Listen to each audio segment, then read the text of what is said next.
Kade Ferris woke with his mouth full of mud, and 3 spears already leveled at his throat.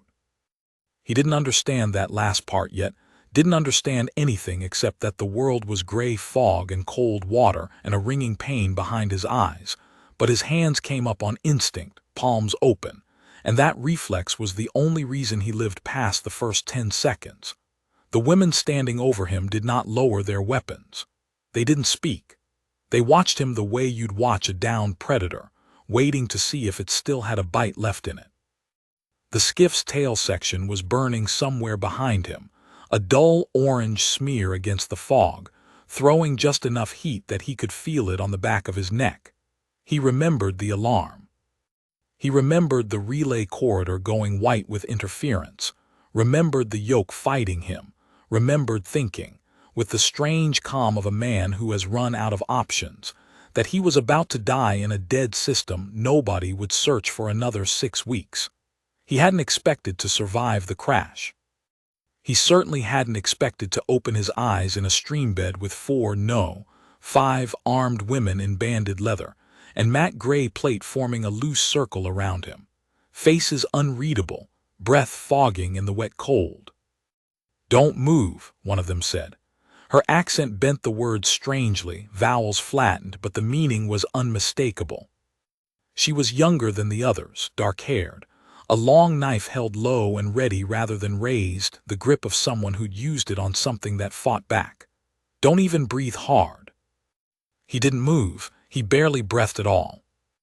They searched him without touching his skin, using the butts of their spears to flip his jacket open, to knock his tool belt off his hip and away from his hands, murmuring to each other in a language he didn't know. One of them, older, gray threading her braid, a puckered scar along her jaw, crouched at the wreck and studied the skiff's crumpled nose with an expression that had nothing to do with curiosity. It looked, if anything, like grief, or the start of it. "Austral beacon relay," the older woman said finally, reading the stenciling on the hull, testing the unfamiliar syllables like stones in her mouth. She turned back to Kade, and whatever softness had been in her face when she looked at the wreck was gone entirely when she looked at him. A man came down out of the sky in a consortium skiff. "That's not," Kade started. The knife came up an inch. He stopped. "He's not to speak," the older woman said, not to him, to the others. "Bind him, blind him, take him to the hollow." She looked at Kade one more time, and there was something in the look that chilled him worse than the water soaking through his coat. Not hatred, calculation. The specific, weighing calculation of someone deciding what a thing was worth, and whether it was worth more alive or dead. Let the council decide what he is. They put a hood over his head before he could ask what that meant. He counted the walk in heartbeats because he had nothing else to count it in. 200, then he lost track when they forded a stream cold enough to burn. Then he found the count again somewhere past 400, boots slipping on wet stone, hands lashed loosely enough not to cut off circulation, but tight enough that pulling meant pain. Nobody spoke to him. Somebody, the young one with the knife, he thought, from the lighter footfall beside him, kept a hand at his elbow whenever the ground pitched, not gently, but not letting him fall either. That struck him as strange enough to hold on to. You didn't steady a thing you meant to throw away. The air changed before the hood came off. He felt it first, a warmth that had no business existing in that cold fog, a smell of turned earth and green growing things and wood smoke, and underneath all of it a low mechanical hum that his relay tech ears picked out immediately, a frequency his instruments back on the skiff would have called anomalous, and flagged for a report nobody would ever read. Then hands untied the hood, and light hit him, and he had to blink hard before the shapes resolved. He was standing at the lip of a valley that should not have existed on any survey chart of Austral. Below him, terraced fields ran down toward a river silver with reflected light, threaded with irrigation channels that glinted like wire. Buildings rose from the valley floor in soft curves, stone and something like fired clay, roofed in green growing things rather than metal. Smoke rose from 100 small chimneys. Figures moved between the buildings, women mostly, he registered dimly. though it was hard to be sure at this distance, carrying baskets, driving pack animals he didn't recognize, calling to each other across the terraces in voices that carried clean and bright through air that, up on the ridge, had been nothing but freezing fog. He understood, distantly, professionally, even through the fear, that he was looking at the source of every dead reading consortium. Survey drones had returned on this quadrant of Austral for as long as anyone had bothered to survey it. Something was scrubbing the signal. Something was hiding an entire valley, an entire population, in the middle of a system everyone back home called uninhabited. "Move," said the young woman with the knife, and put a hand between his shoulder blades, and he moved. They didn't put him in a cell, exactly. They put him in a stone-walled storeroom that smelled of dried roots and had a door that locked from the outside, and they left the young woman, Remy's, one of the others had called her, in passing, before catching herself, sitting on a stool across from him with the knife visible on her hip, and her eyes never quite leaving his hands. "How long have I been unconscious?" Kade asked, when the silence had stretched long enough that he thought maybe silence itself would kill him faster than anything else in this valley. "Since the crash." Remy studied him for a long moment before answering, as if deciding whether answering at all was a mistake. "A day and a half," she said finally. "You talked in your sleep, mostly numbers." "Relay diagnostics habit," he tried a smile. It didn't land, her face didn't move at all. "Can I ask where I am?" "No."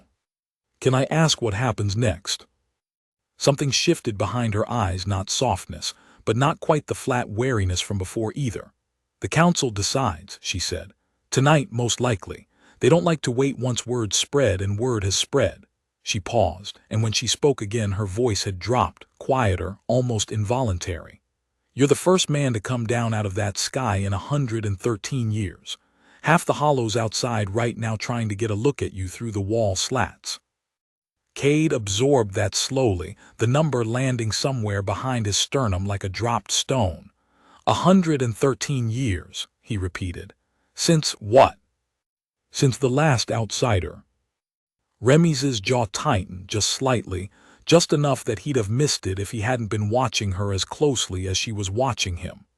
"Since the last man," she said, and did not elaborate, and did not answer another question for the rest of the hour, no matter how he asked it. The room they marched him to that night had no throne, no dais, nothing that matched the word council in his head. It was a wide, low-roofed hall lit by oil lamps and a fire pit at its center, and 40 or 50 women sat in a rough horseshoe around that fire, ranging from girls barely into their teens to grandmothers who looked older than the stone the hall was built from. He was put on his knees in the open center of the horseshoe, not roughly, but firmly, hands still bound, and left there while the murmuring settled into silence. A woman rose from the head of the horseshoe.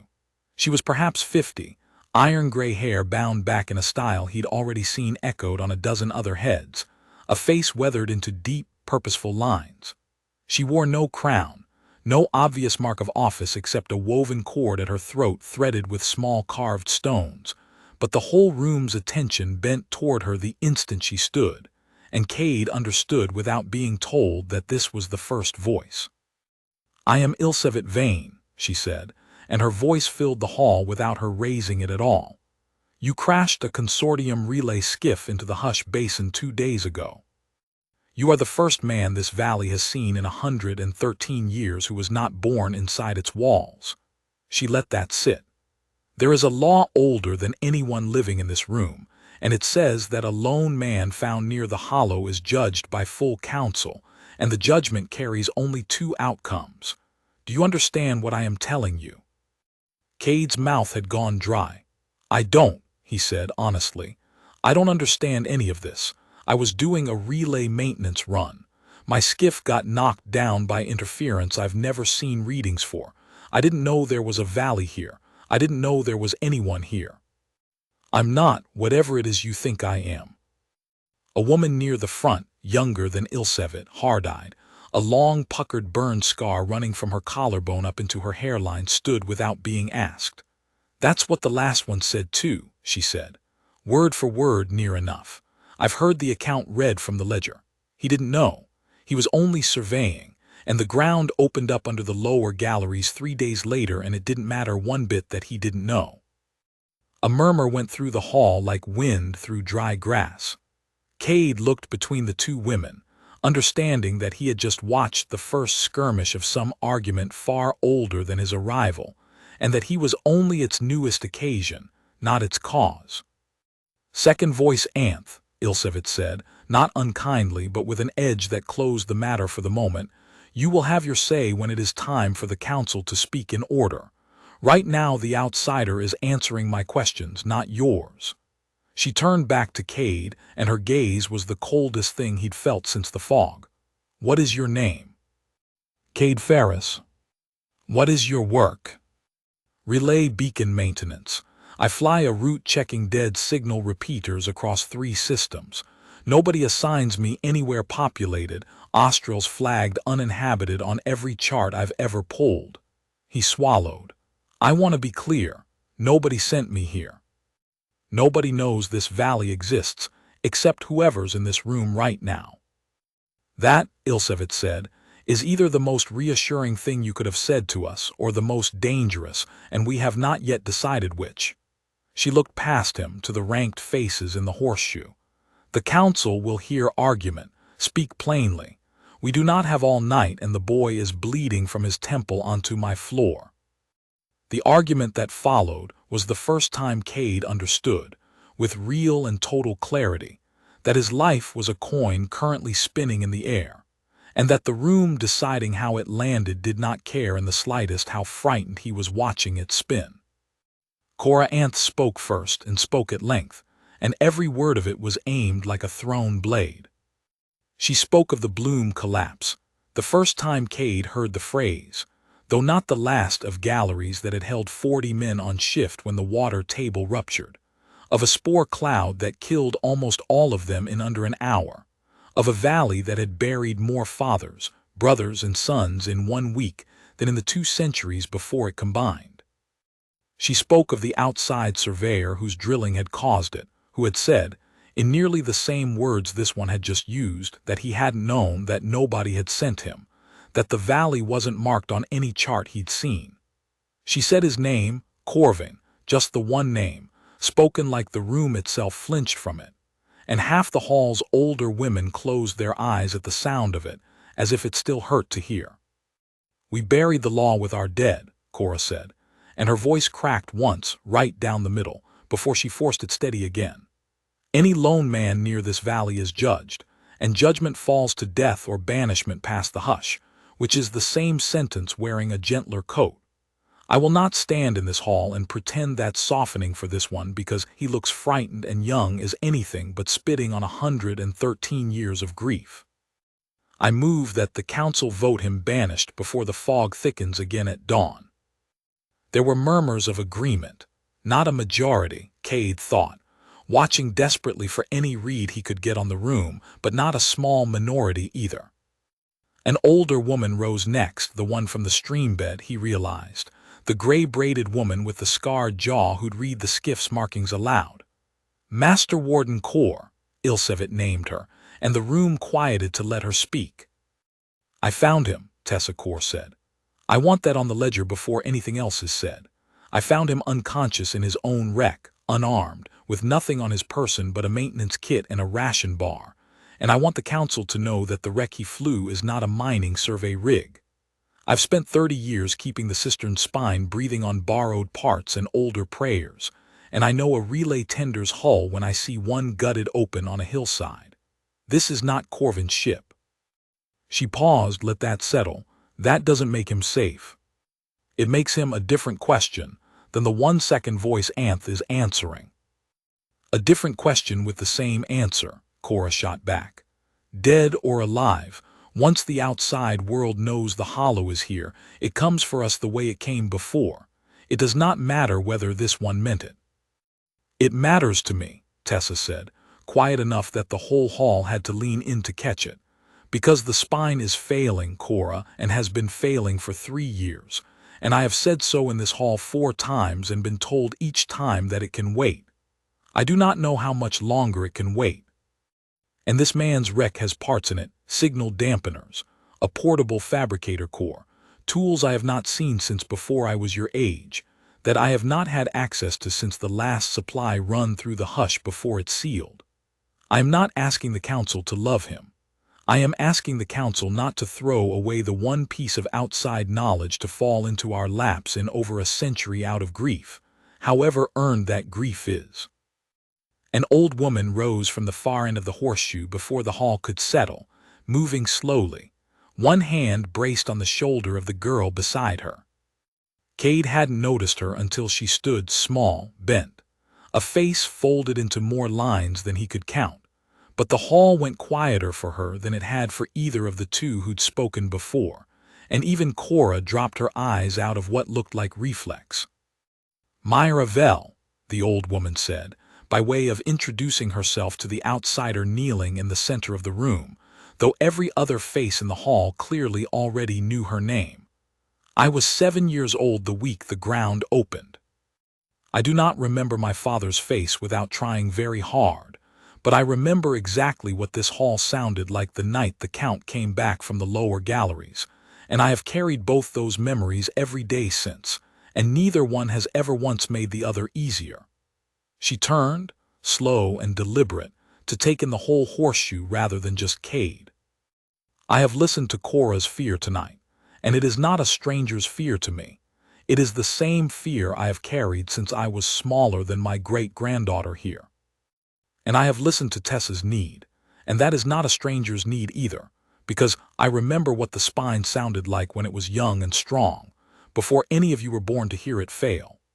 She looked down at Kade at last, and her eyes, pale and rheumy with age, held none of Korah's open hostility and none of Ilsevet's flat calculation, only a tired, searching wait, as if she were trying to read something in his face that neither argument in the hall had managed to name.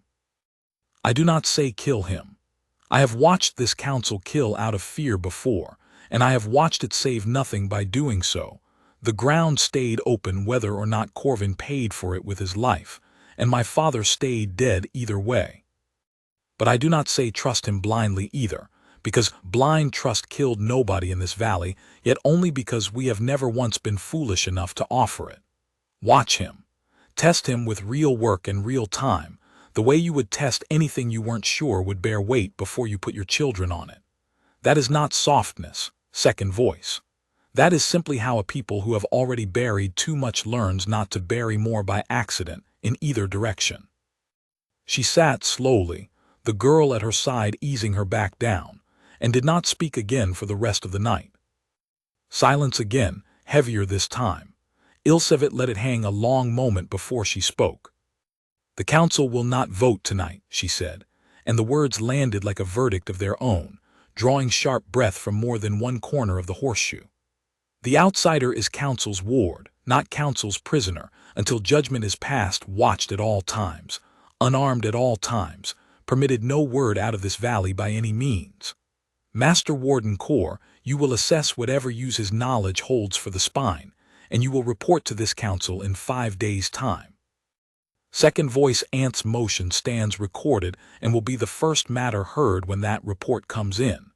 Her eyes found Kade's and held them, and there was nothing warm in them at all. 5 days, outsider. Use them showing this room a reason your name shouldn't sit beside Corvin's in our ledger. I would not spend them idle if I were you. Remy's walked him back to the storeroom under a sky just beginning to gray with dawn, and for the first time since the stream bed, she didn't watch his hands the whole way. "You heard all that," Kade said, mostly to fill the silence because the alternative was listening to his own pulse still hammering from the hall. "Corvin, what actually happened?" "Not tonight," Remy said, but not sharply, tired more than anything. "You'll hear it soon enough. Tessa doesn't request an assessment lightly, and if she's putting you to work on the spine, you'll be walking through the lower galleries within the week, and there's no way to walk through them without hearing it." She stopped at the storeroom door, hand on the bolt, and looked at him for a moment with an expression he couldn't fully read, something between suspicion and a reluctant, unwilling curiosity. 5 days, she said. I'd use them the way she told you to. Is that advice, Kade asked, or a threat? For the first time since he'd woken with spears at his throat, something that wasn't quite a smile moved at the corner of Remy's mouth. Advice, she said. I don't waste threats on men who are already this far behind. And she shut the door and slid the bolt and left him alone with 113 years of a grief he was somehow expected to survive. Tessa Korr came for him at first light, alone except for Remy's trailing a half step behind with her knife back on her hip, and didn't waste breath on pleasantries. You know relay dampening, she said. It wasn't a question. Corsair-grade signal work. Say something that proves it before I walk you down into my galleries and waste both our time. Kade thought fast, dredging up the driest, most technical language he owned, the kind that couldn't be faked by anyone who hadn't actually done the work. Depends what's failing. If you've got a passive scrub field masking the valley's thermal and M signature, which you do, because nothing else explains why Austral reads dead on every chart I've ever pulled, then either your dampening array's power draw is falling off, or your emitter geometry's degraded and it's bleeding signal at the edges instead of absorbing it clean. Different problems, different fixes. Which one are you fighting? Something in Tessa's face eased fractionally for the first time since he'd met her. Both, she said. Follow me. And don't touch anything until I say you can. The walk down into the cistern spine took the better part of an hour, descending through galleries cut into the valley's bedrock that grew progressively older and stranger the deeper they went. Hand-cut stone, giving way to something that looked, unmistakably, like pre-collapse engineering, conduit and housing units, built to a standard Kade recognized from history modules on colonial-era infrastructure. The kind nobody built anymore because nobody needed to build things meant to run unattended for 2 centuries. Water ran everywhere, channeled and humming, and the low mechanical thrum he'd first heard on the ridge grew louder the deeper they went, until it was less a sound than a pressure behind his sternum. This is old, he said, quiet mostly to himself. Older than the bloom, Tessa said.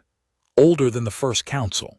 The Hollow's founders built the spine to do 3 things: draw water off the aquifer without drowning the lower galleries, run the valley's power off the geothermal vent beneath us, and scrub every signal that leaves this basin so nothing outside ever reads us as inhabited. For 200 years, it did all 3 without complaint. She stopped at a junction where 3 enormous conduit trunks met in a housing scarred with old repair work, decades of it layered over decades more. For the last 3 years, it's been failing all 3 at once, slower than I can patch it, and I am the last engineer alive who was trained by someone who was trained by someone who understood how it actually works. Everyone after me is guessing from half a manual in my memory, and my memory isn't getting younger. Kade crouched at the housing, running his eyes over the corrosion patterns, the mismatched patch jobs, and felt the specific, focused calm come over him that always came when a problem stopped being abstract and started being a set of physical facts he could actually work with.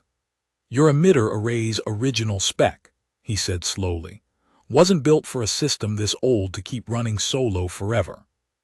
It was built assuming periodic outside resupply, parts, calibration, maybe a full core swap every generation or 2. You've been running it 113 years past its last resupply on nothing but patchwork. Tessa's face didn't change, but something in her stillness told him he'd struck close to a wound she'd been carrying alone for a long time. Yes, she said simply. Then it's not going to fail all at once, Kade said. It's going to fail exactly like this, a little more each season, a little more each year, until one day the dampening drops out entirely at the same moment the water table backs up, and you get exactly what happened to the lower galleries the last time, except this time there's no man to blame it on, because it'll just be the machine finally dying of old age. He looked up at her. How long until that day, at the rate it's degrading now? Tessa held his gaze for a long moment before she answered, and when she did, her voice had gone very flat, the way voices go when they're holding something back by main force.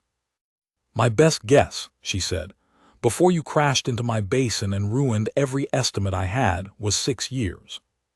Maybe 7. She looked away, down the long dark throat of the gallery, toward a hum that Kade now understood was not the sound of a system running. It was the sound of a system dying, 1 degree at a time, in a room full of people who had no way to fix it and no way to leave. "And now?" Kade asked. "Now," Tessa said, "I don't know. Because your wreck is sitting up on that ridge putting out a beacon ping every 6 hours whether you want it to or not. And every hour it keeps doing that is an hour closer to something out there noticing this basin isn't as dead as it's supposed to be. So the honest answer, Ferris, is that I don't know if we have 6 years or 6 days.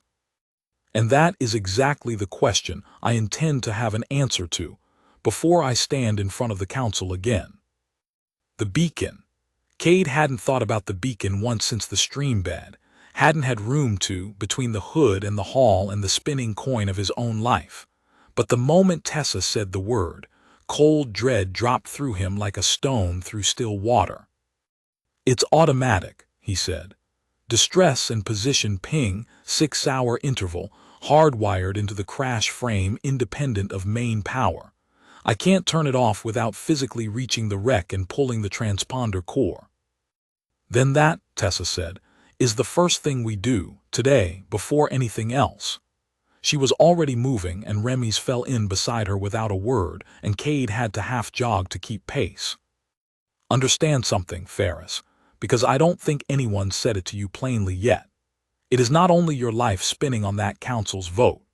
Every ping your wreck sends out is a chance that some consortium relay sweep or a Threndel survey pass catches a signature that shouldn't exist in a dead system, and comes looking, and finds not just you but 400 people who have spent 113 years making very sure nobody ever finds them again.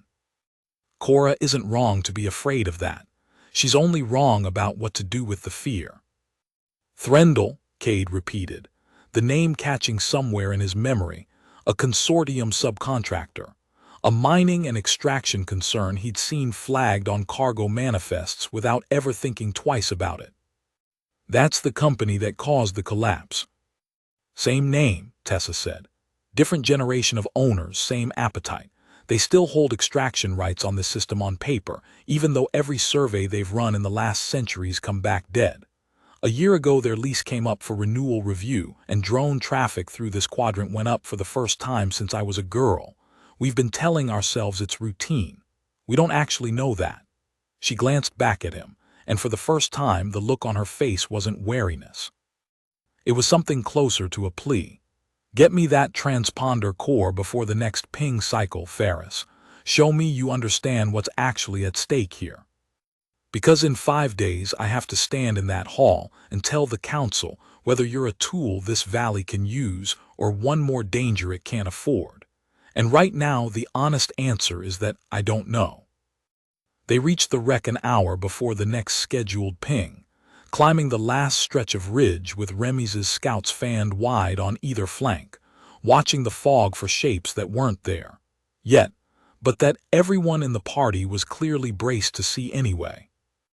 Kade went into the crumpled nose of the skiff on his hands and knees, following cable runs by feel through wreckage that stank of burnt insulation, and found the transponder core exactly where memory told him it would be, bolted into a housing that had, mercifully, survived the crash intact.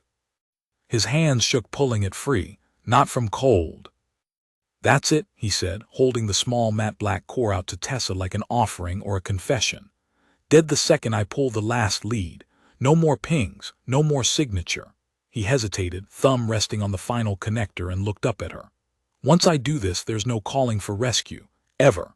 If the consortium doesn't get a distress signal, they write my route off as lost with no recovery flagged, file it, forget it. I'd be as gone from the outside world as this valley already is."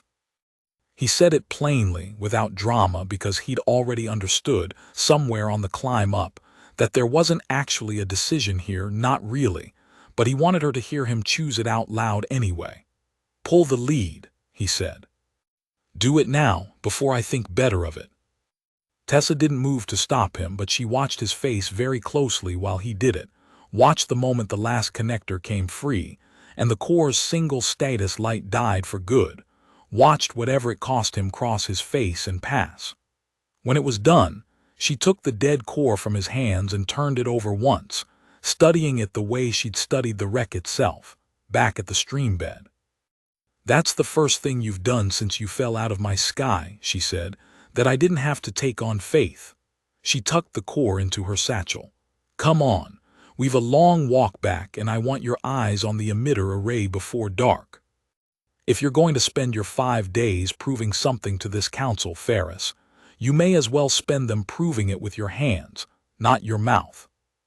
The 5 days became 11 before anyone in the council hall said another word about it, because Tessa Korr requested twice, an extension the council granted without argument, and Kade spent every one of those 11 days waist-deep in conduit trenches learning a system built by hands 2 centuries dead, patching what he could, diagnosing what he couldn't yet fix, and being watched, every single hour, by someone with a blade on her hip. The watcher most days was Remy's. She never stopped being armed. She never stopped positioning herself between Kade and any exit whenever a room had more than one. But somewhere around the 4th day, she started handing him tools before he asked for them, because she'd learned which ones he reached for and when, and somewhere around the 6th day, she started answering his questions instead of turning them aside. "Why hunters?" he asked her once, hauling a coil of conduit wire up out of a flooded trench while she stood watch at the top with her knife loose in its sheath rather than drawn. "You don't strike me as someone who grew up wanting to guard a stranger she doesn't trust." "Nobody grows up wanting anything in particular in the Hollow," Remy said. "You grow up needed somewhere, and you go where you're needed. My mother scouted the Hush's edges for 18 years before her knees gave out. I took her patrol line the season I turned 16. She said it flatly, no self-pity in it, the way you'd report a fact of weather. There aren't enough hands for anyone to spend years deciding what they'd rather be doing instead." "That doesn't sound like much of a childhood." "It sounds," Remy said, "like the childhood that keeps 400 people fed and hidden and alive. I've heard outsiders talk before, not many, but a few, in the old ledgers Tessa reads from, and they always sound surprised that we don't resent what the collapse cost us. We don't have room to resent it. We have room to keep going." She looked down into the trench at him, and there was something almost gentle in it, buried under all the wariness. "You're the first person outside this valley I've ever actually spoken to. Did you know that? I'm 22 years old, and you are the first stranger's voice I have heard in my entire life that wasn't read off an old ledger page." Kade didn't have an answer for that. He hauled the wire the rest of the way up in silence, and when he reached the top, Remy's offered a hand to pull him the last stretch over the trench lip. The first time she'd touched him since the stream bed that wasn't a search, or a restraint, or a hand keeping him steady on wet stone against his will. It was, simply, a hand offered and he took it, and neither of them mentioned it again. Not everyone in the Hollow was willing to offer even that much, and Kade learned the shape of that resistance the same way he'd learned everything else in the valley, by walking straight into it.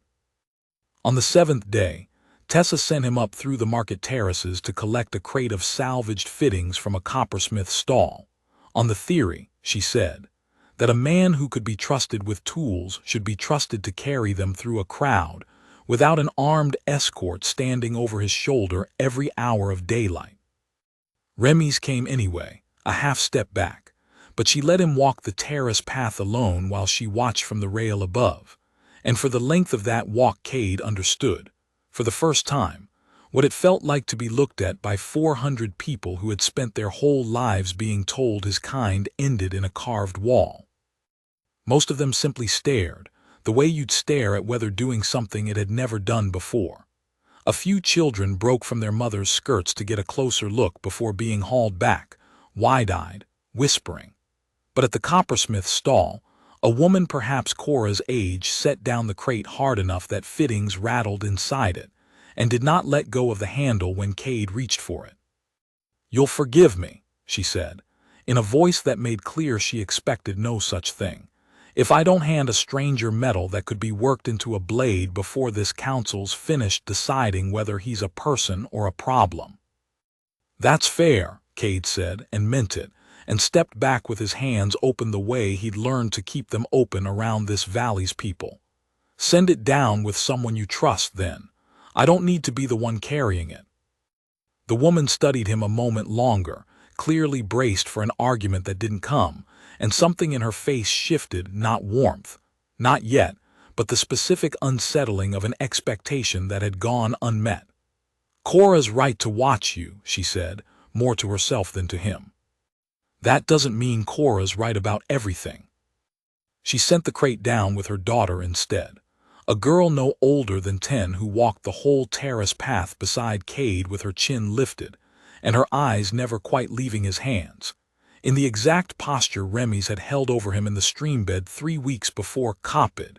He realized, not taught, the way children learn caution from watching the adults around them brace for danger.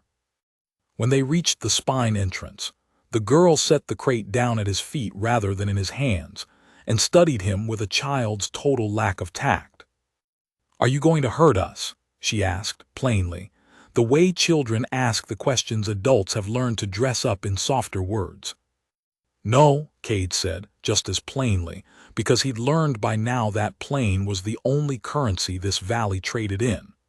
"I'm trying to help fix the thing that keeps this valley hidden and fed. That's all I've been doing since I got here." The girl considered that with the grave seriousness of someone twice her age. "My grandmother says the last man who said that killed her uncle," she said. "Your grandmother's right to remember it," Kade said.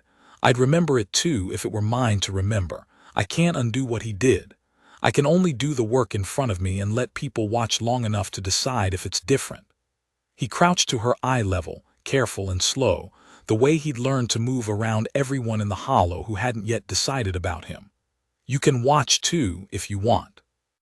"I don't mind being watched. I've been watched by someone with a very good knife for 3 weeks straight, and I'm still here." That finally startled something like a laugh out of her, quick and surprised, gone almost as soon as it appeared, but real. She didn't offer her name and didn't stay, but she looked back at him twice on her way up the terrace path, and Remy's, watching from the rail, caught Kade's eye afterward with an expression that wasn't quite approval but was closer to it than anything she'd shown him yet. "That's the first child in this valley who's spoken to you without being told to," Remy said, falling into step beside him as he carried the crate the rest of the way down. "Korah will hear about it within the hour. So will Ilsevid." "Is that bad?" "It's information," Remy said. "Everything's information in a valley this small. Whether it helps you or hurts you depends entirely on what the council decides to do with it. That's true of everything you do here, Ferris, every trench you dig, every child you don't frighten, every hour you don't spend trying to run.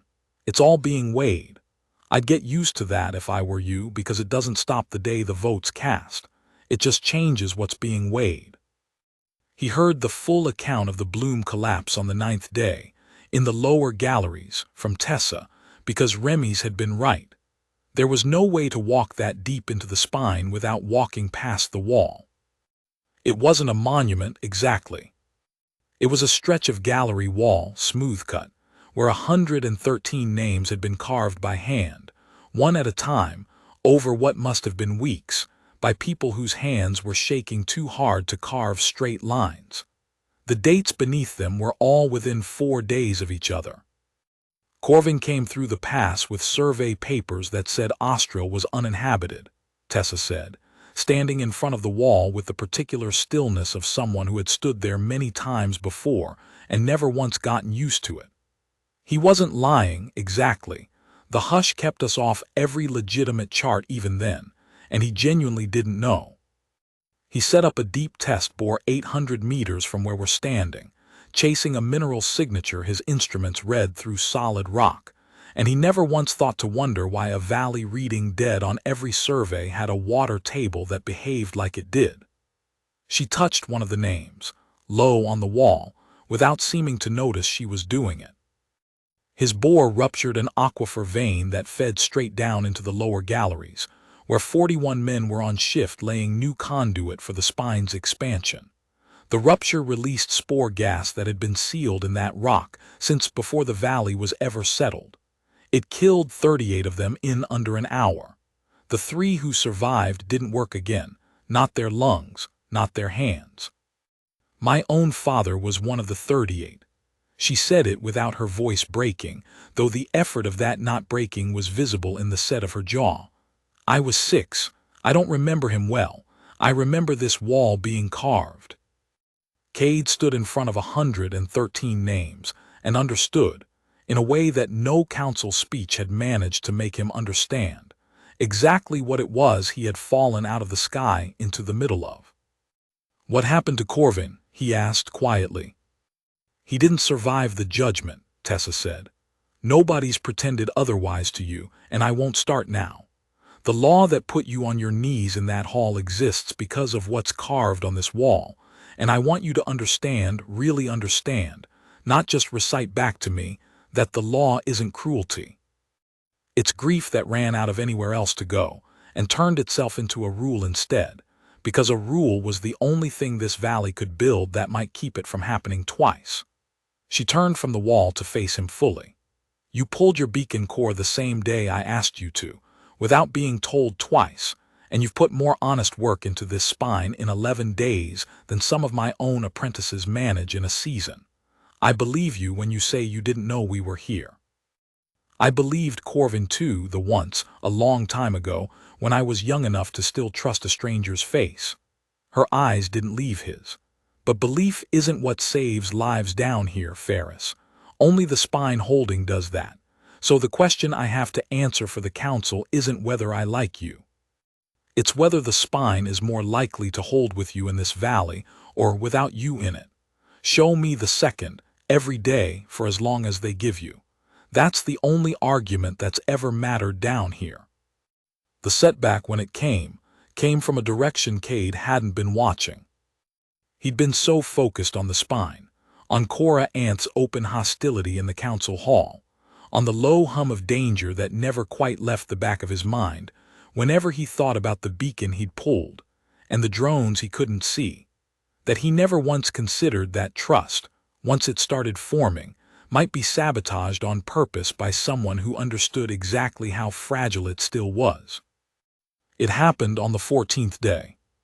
Kade woke to the storeroom door already open, Remy standing in it with her face gone white and hard in a way he'd never seen on her, and 2 of Korah Anth's people flanking her with weapons drawn.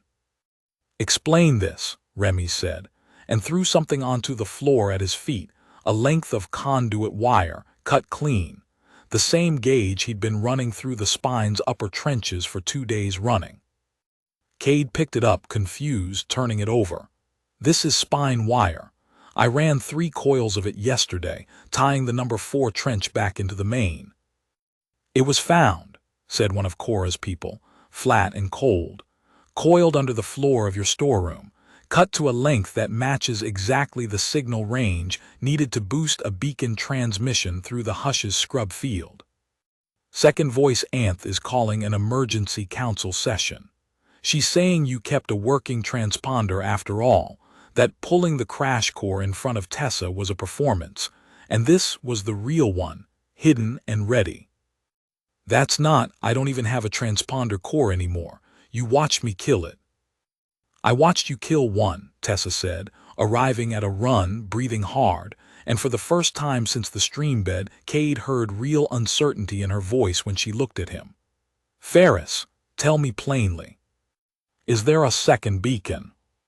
"No."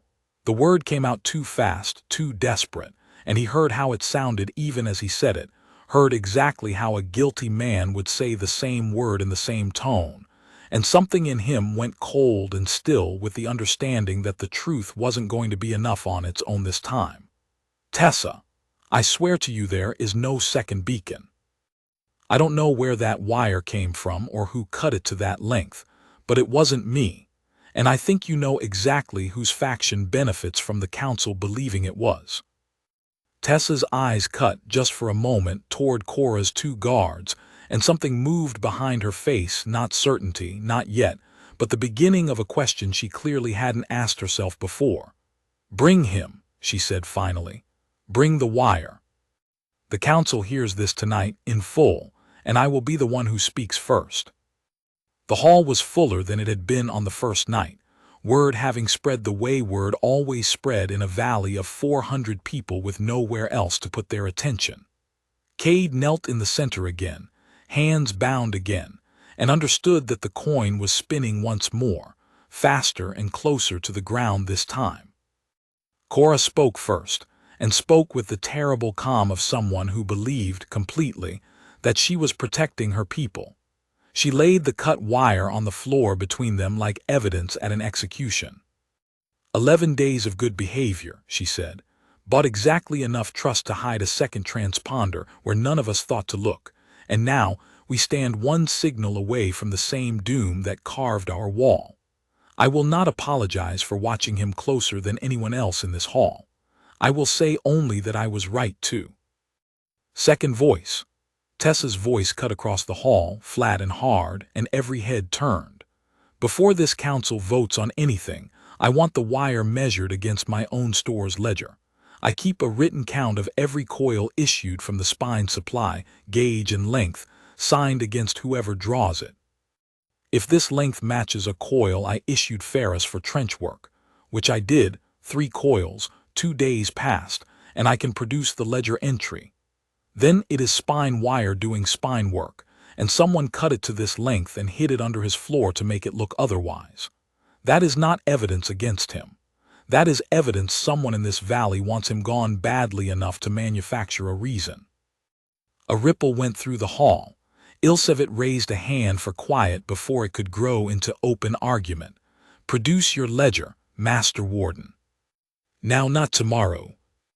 It took 20 minutes, and every one of them stretched like an hour, Kade kneeling in the center of the hall with his pulse hammering and Remy's standing close enough at his shoulder that he could feel, without looking, that she hadn't moved from that spot since they'd brought him in. When Tessa returned, ledger open in her hands, she read the entry aloud in a voice that carried to every corner of the hall. 3 coils, standard trench gauge, issued to Kade Ferris on the 12th day, signed by my own hand and witnessed by Remy's doll. She held the cut wire up beside the ledger's noted length. This piece was cut 4 hands width short of any length that could reach from the spine's upper trenches to the hush's outer edge. I checked that distance myself, on foot, before I walked into this hall tonight. It could not boost a signal through the scrub field even if there were a transponder left in this valley to attach it to, which there is not, because I watched this man kill his own with my own eyes 11 days ago, and I still carry the dead core in my satchel to prove it. She set both ledger and wire down, hard, on the stone floor. Someone in this hall wanted this council to vote in fear tonight instead of in fact. I would like to know who. The silence that followed was the loudest thing Kade had heard since the crash. Korah's face had gone rigid, not with guilt exactly. He didn't think, watching her, that she'd cut the wire herself or ordered it cut, but with the particular horror of someone realizing that her own fear had been used as a weapon by someone standing closer to her than she'd thought. "I did not plant that wire," she said, and her voice, for the first time since Kade had heard it, was not hard at all. "I want that understood, but I built the fear that made planting it worthwhile to someone. I own that much, whatever else is true tonight."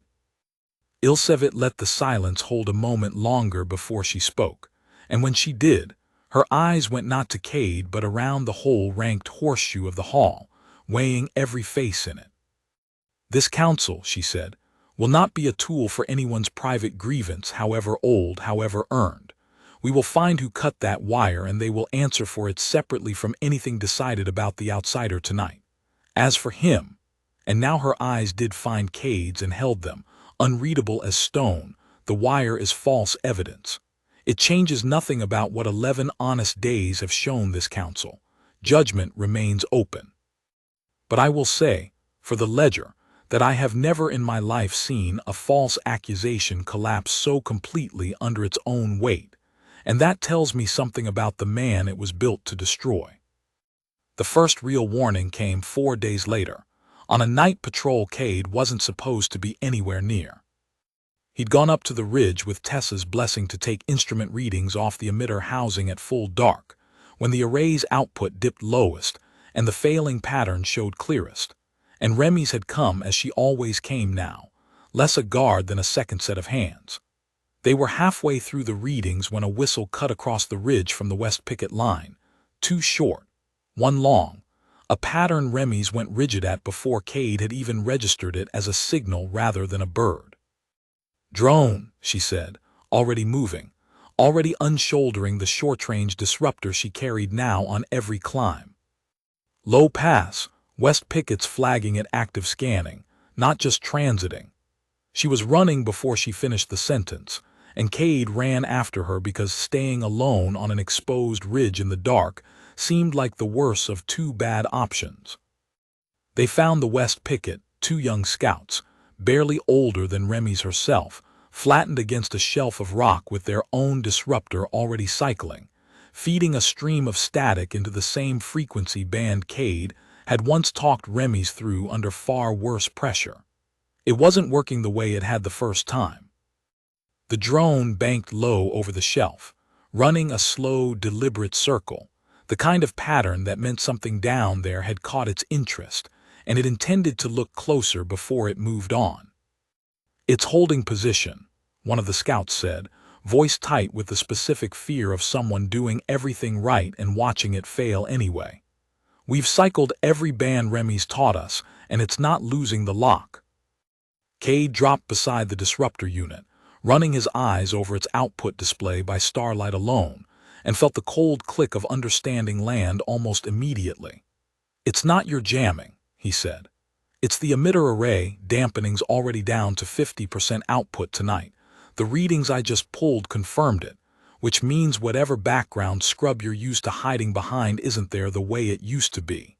You're not failing to jam it. You're jamming into a hole that's already half open underneath you." He looked up at Remy's. "We need the array's output pushed back up now, or no frequency trick in the world is going to matter." "I can't push the array from up here," Remy said. "That's Tessa's board 3 tunnels down." "Then we buy time a different way." Kade was already moving toward the shelf's edge, low, watching the drone slow bank. "Cliff cats, you said the disruptors were built to drive those off before they were built for this. What frequency actually panics a cliff cat, not just a survey drone?" The younger scout answered before Remy's could, quick with the specific knowledge of someone who'd grown up needing it. "Low band pulsed, mimics a den collapse tremor. Cats bolt from it every time. It's older than any of us." "Drones aren't cats," Kade said, "but drone optics sometimes read ground vibration as instrument noise worth avoiding if it's strong enough and close enough to the airframe. It's a guess. It's the only guess I've got that doesn't involve waiting for that thing to finish deciding we're worth a closer landing." He looked to Remy's for the call because it was hers to make, not his, her picket, her people, her valley. "Your choice. I'll stay flat and quiet if you'd rather wait it out." Remy's didn't hesitate long. "Do it," she said, already keying the shift on the unit herself. "Cycle it hard, both bands together, everyone down and still the second it fires." The pulse that went out a moment later wasn't subtle, a deep, bone-felt thrum that Kade felt in his molars even flattened against cold rock 40 feet from the unit. And for 3 long seconds nothing happened at all, the drone still holding its slow circling bank. And Kade had time to think, clearly and with a strange calm, that he'd just spent the last of everyone's trust on a guess that hadn't worked. Then the drone broke pattern, banking hard away from the shelf in a jerking, oversteered correction that looked, for all the world, like a machine startled by something its own sensors couldn't fully parse, and climbed back toward the pass without completing its circle. Nobody moved for a long minute after the sound of its rotors had faded. When they finally did, the younger scout was shaking, Not with fear exactly, or not only that, but with the specific tremor of someone who'd been braced for a much worse ending and had to physically unclench from it. She'd caught her boot wrong, scrambling flat when the pulse fired, and Kade saw the wince she was trying to hide as she put weight on it. "Ankle," Remy said, already crouching beside her, checking the joint with quick, practiced hands. "Turned, not broken. You'll walk on it, but not fast and not tonight." She looked up at Kade, and for the first time since the trench, there was something unguarded in her face, not gratitude exactly, but close enough beside it that he recognized the shape. "That guess of yours nearly didn't work." "I know," Kade said. "I'd have rather had a better one." "So would I," Remy said, helping the younger scout to her feet, taking most of her weight without being asked. "But it's the one we had, and it held, and that's twice now you've stood on this ridge and made a bad night into a survivable one instead of running for cover the second it turned dangerous." She started them moving back down toward the valley floor, slow, matching pace to the limping scout between them. "I'm telling Tessa what the array's real output was tonight, not the number she's been hoping for.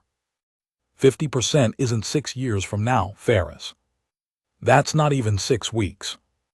The spine failed for real 9 days later, and it failed in exactly the way Kade had feared it would from the first hour he'd laid eyes on the degraded emitter array. Not gradually, not with warning, but all at once, in the dead hours before dawn, when the valley's mechanical heartbeat simply stuttered and dropped. He felt it before he understood it, a change in the pressure behind his sternum, the low thrum that had become as familiar as his own pulse over 3 weeks suddenly gone thin and wrong. He was out of the storeroom and running for the spine entrance before he'd fully woken, Remy's half a step behind him, both of them moving on instinct before either had said a word. Tessa met them at the main junction with a lamp in one hand and terror in her face that she wasn't bothering to hide from anyone anymore. "Emitter arrays down," she said. "Full stop, not a stutter. I've got no scrub field at all right now, Ferris, none, and the water table's already backing up into Gallery 6. If I don't get dampening back inside the hour, this basin is running hot and unmasked in every direction. At the exact moment my drone watch on the ridge is reporting a Threndel survey pattern working the far side of the pass. They will find us. Today. Unless something changes in the next hour, they will find us the way they found us the last time, and there will be nothing left standing between this valley and whatever they decide to do about a 400-person settlement squatting on their lease." "Show me the array," Kade said, already moving. The emitter housing, when they reached it, told its own story before Tessa said a word. A primary conduit junction cracked clean through, decades of stress finally finding the weakest point in the whole system and breaking it in the worst possible hour. Kade knelt beside it with his hands already moving, tracing the break, and felt the specific, terrible clarity of a problem too large for the tools in front of him. "I can patch the crack," he said. "I can't replace the whole conduit run, we don't have the material, and even if we did, we don't have the time. A patch buys hours, not days, and it won't restore full dampening. It'll leak signal at the edges no matter what I do to it." He looked up at Tessa, and then past her, to where a dozen more Sethari had gathered at the junction mouth, drawn by the alarm, Ilsevit among them now, and Korah, and a knot of engineers Kade had spent 3 weeks learning names for. "We need 2 things happening at once. Someone has to physically hold this patch in place under pressure while I weld the seal. That's dangerous. That's close work in a live conduit. I won't pretend otherwise. And at the same time, someone needs to be working the ridge, actively jamming or diverting whatever that Threndel drone pattern is reading, because a patched emitter buys us hours of reduced leakage, not zero leakage. And if that drone's close enough to catch even a thin signal in the next hour, none of the rest of it will matter." "I can jam it," Remy said instantly. "My scout lines carried short-range disruptors for driving off cliff cats since before I could walk a patrol alone. It's not built for this, but if you can tell me what frequency band to spike." "I can tell you exactly," Kade said, and for one strange, suspended second, Something passed between them that wasn't fear and wasn't grief. Something closer to the particular understanding that exists between two people about to do something dangerous together and trust each other to do it right. But it'll draw the drone's attention toward your position instead of away from it, if you're not careful. Whoever runs that jammer isn't safe doing it. I want that said plainly before anyone volunteers. I've been saying plainly since I was 16 that I go where I'm needed, Remy said. Tell me the frequency. What followed was the fastest hour of Kade's life, and one of the only hours in it he would ever, later, describe as something close to whole. He worked the crack in the conduit with his hands submerged past the wrist in water hot enough to blister, a welding torch borrowed from Tessa's own kit throwing sparks off wet stone, while two of Tessa's engineers braced the housing under a pressure that fought them the entire time, muscles standing cabled in their forearms, faces set with the same grim, unglamorous determination he'd have called heroism if any of them had had the breath to spare on the word. Tessa herself ran calculations aloud, correcting his weld angle twice, catching an error in his pressure math that would have blown the whole patch on first restart if she hadn't caught it. Nobody in that gallery treated him as a stranger under judgment anymore. There wasn't time. Up on the ridge, half a valley away, Remy's lay flat in cold mud at the hush's outer edge, with a jury-rigged disruptor unit pressed against a boulder, feeding pulses into a frequency band Kade had described to her in language she'd had to make him repeat twice, watching a Threndel survey drone bank low over the pass exactly as he'd warned it might, hunting a signature it could feel but not yet find. She held her position through 3 passes of that drone, close enough on the second one to hear its rotors, and did not move, because moving was the one thing that would have given her away, and stillness, real, disciplined, terrified stillness, was the only weapon she had left to use. Korah Anth arrived at the gallery mouth midway through the second weld attempt, drawn by the same alarm that had pulled half the valley from sleep, and for one long, terrible moment Kade thought the whole fragile week of trust was about to unravel in front of him at the worst possible hour. She took in the scene at a glance, the torch, the strained housing, Kade's hands buried wrist-deep past the wrong side of a seal that could still, if he'd wanted, be sabotaged rather than mended, and her hand went to the blade at her hip before her mind caught up with the reflex. "Stand him off," she said, to no one in particular, to everyone. If the array's failing, that's exactly the hour a man planning something would choose to make it look like an accident. Korah. Tessa didn't look up from her instruments, didn't stop calling corrections to Kade's weld angle, but her voice carried the flat, unarguable weight of someone who had no time left to spend on anything but the truth. I am standing 18 inches from his hands, and I am the one who taught him where every valve on this housing sits. If he wanted this valley dead, he has had 11 days and 40 better chances than a live conduit fire in front of 6 witnesses. Help him hold the brace or get out of the light. Those are the only 2 useful things left for anyone to do in this gallery tonight. Korah didn't move for a moment that stretched long enough for Kade's hands to start shaking on the torch, adrenaline and fear finally catching up to 11 days of held breath all at once. Then, without a word, she crossed the gallery, knelt at the housing's far edge, and put her own weight into the brace beside Tessa's engineers. Not gently, not as an apology, but as the only language this valley had ever fully trusted, the same language Kade had been speaking since the first day he'd pulled his own beacon core with shaking hands. He felt her eyes on him the entire time, hard and unrelenting, but her arms didn't waver on the brace, not once, through 2 more failed attempts in the long, screaming minute of the third. "If this doesn't hold," Korah said quietly, not quite to him, somewhere around the 3rd attempt, sweat cutting tracks through the dust on her face, "I want it on the ledger that I was here anyway." "It'll hold," Kade said, and didn't know, in that moment, whether he believed it or simply needed to say it aloud to keep his own hand steady on the seal. The patch held on the 4th attempt. Kade felt the pressure behind his sternum return, thin, ragged, nothing like the steady thrum he'd grown used to, but present, alive, the emitter array coughing back into partial function, with a groan that every person in that gallery felt in their teeth. Tessa checked her instruments with hands that were shaking now that the crisis had a shape she could measure. 60% dampening, she said. It's not full strength. It's not what it was an hour ago, but it's enough to read as background interference instead of an inhabited signature if nothing else goes wrong in the next several hours while we plan a real repair.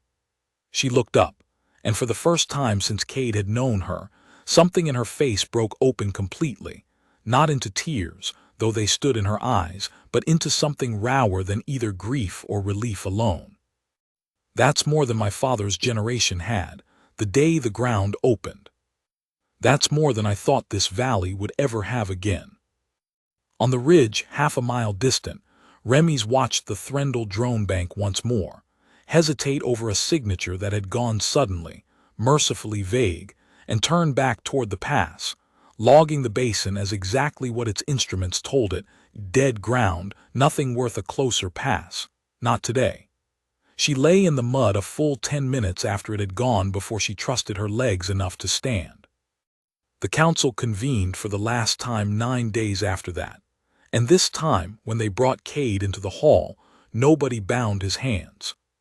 He noticed that first, before anything else.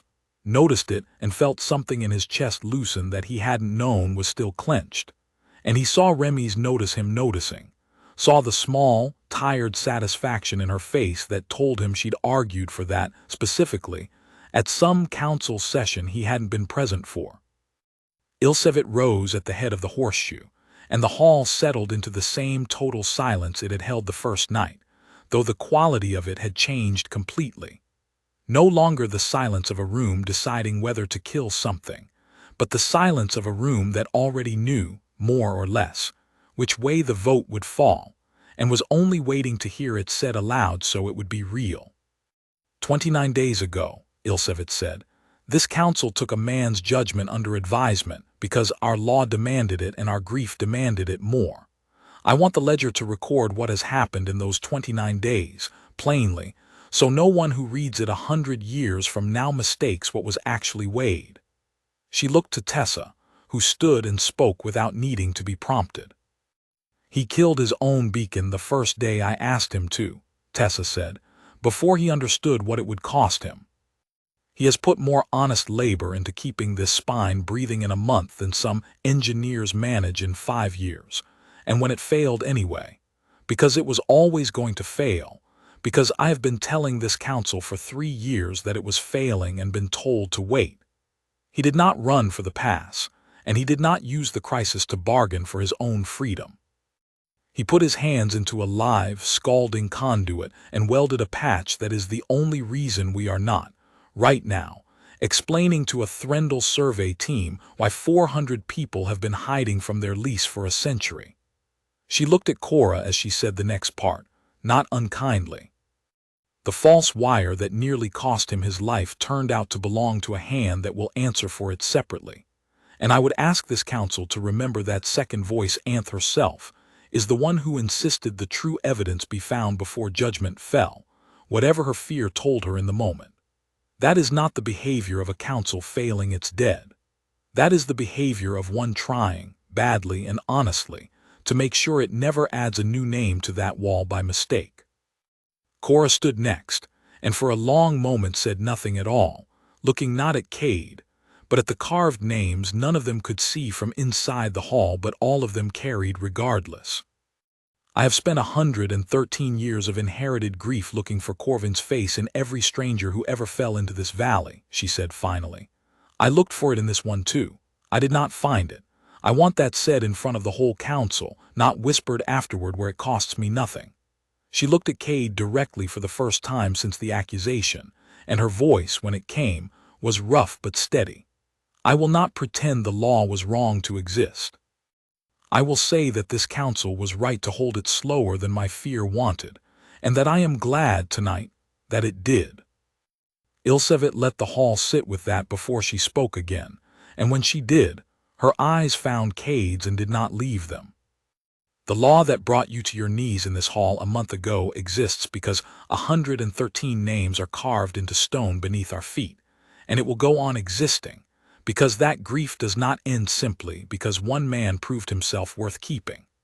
But the law was never meant to be a wall with no door in it, only a door that opens slowly, and only for those willing to prove, with their hands and not their words, that they mean this valley no harm. She drew a slow breath, and the whole hall seemed to draw it with her. By this council's vote, Kade Ferris of the outside is granted status as Veilkin of the Hollow, no longer ward, no longer prisoner, no longer judged. He may leave this valley if he chooses, once a safe path is found through the hush that does not risk what his crash nearly cost us. Or he may stay and work and be counted among us for as long as he wishes it. That choice from this night forward belongs to him and no one else. The hall didn't erupt into celebration. It wasn't that kind of room, Kade had learned, in a valley that had buried too much to celebrate easily, but something in it exhaled. All at once, 40 and 50 women releasing a breath some of them had been holding since before he'd ever opened his eyes in the stream bed. Myravel found him outside the hall afterward, moving slow on the girl's arm the way she always moved now, and pressed something small and cold into his palm before he understood she meant to give it to him at all. A flat river stone, worn smooth, with a single mark scratched into its face that he didn't recognize. "Every Veilkin carries one," she said. "Cut the day they're named, so that if they're ever found past the hush by someone from the Hollow who doesn't know their face, that stone speaks for them. I cut yours myself this afternoon, before the vote was even called, because I have buried enough of my own certainty in this valley to know which way a council leans long before it says so out loud." She closed his fingers over the stone with hands gone thin and spotted with age, but steady all the same. "I told this hall once that I wasn't asking anyone for blind trust. I want you to understand that this isn't blind either. It's 113 years of a people learning, very slowly and at terrible cost, how to open a door without forgetting why it was ever closed. Don't make us regret learning it on you." "I won't," Kade said, and meant it with the same plain, unglamorous certainty he'd meant everything else he'd told this valley since the stream bed. The old woman studied him a moment longer, then nodded, once, and let the girl lead her back toward the terraces, leaving Kade standing outside the hall with a stone in his hand that weighed a great deal more than its size. He stood at the ridge's edge 3 nights later, at the exact spot where Tessa had first found him, looking out at fog that no longer felt like a wall so much as a held breath.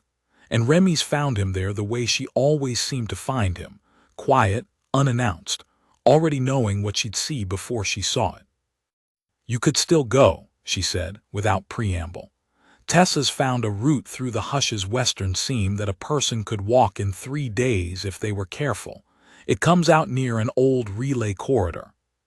You could flag down a supply hauler, tell them your skiff went down, tell them nothing at all about what's on the other side of that fog. Nobody in that hall would stop you. I want you to know that. Nobody would think less of you for choosing it."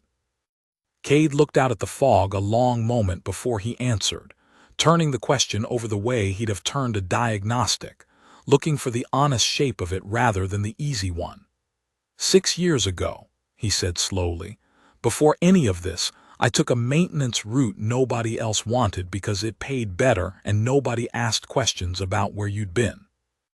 I've spent 6 years being a voice nobody remembers hearing, fixing beacons for people who'll never know my name, going home to a bunk in a consortium dormitory that isn't mine any more than the last one was. He turned to look at her. I have spent the last month with my hands in a system 113 years old, keeping 400 people breathing, and being watched every single hour by someone who was ready to kill me the first day, and offered me her hand out of a flooded trench by the 6th. I don't think that's a small thing to walk away from because leaving is easier. Remy's didn't answer right away. When she did, Her voice had none of the wariness left in it that had lived there the whole first week. Only something quieter and more careful, like a thing she decided was worth saying honestly even if it cost her something to say it. "I told you once," she said, "that you were the first stranger's voice I ever heard that wasn't read off a ledger page. I didn't tell you the rest of it. I've spent every night since wondering what it would be like to hear a voice like that and not have to be afraid of what it meant." She looked out at the fog with him, shoulder nearly touching his. "I'm not asking you to stay for me. I want that understood plainly, the way everything in this valley has to be understood plainly, because we don't have room for anything else. I'm asking you to stay because the spine needs hands that know it the way you're starting to, and because Tessa's getting older, and because this valley has spent 113 years being afraid of exactly this moment, and I would like, very much, for it to get to be something other than afraid just once, before I'm too old to see it."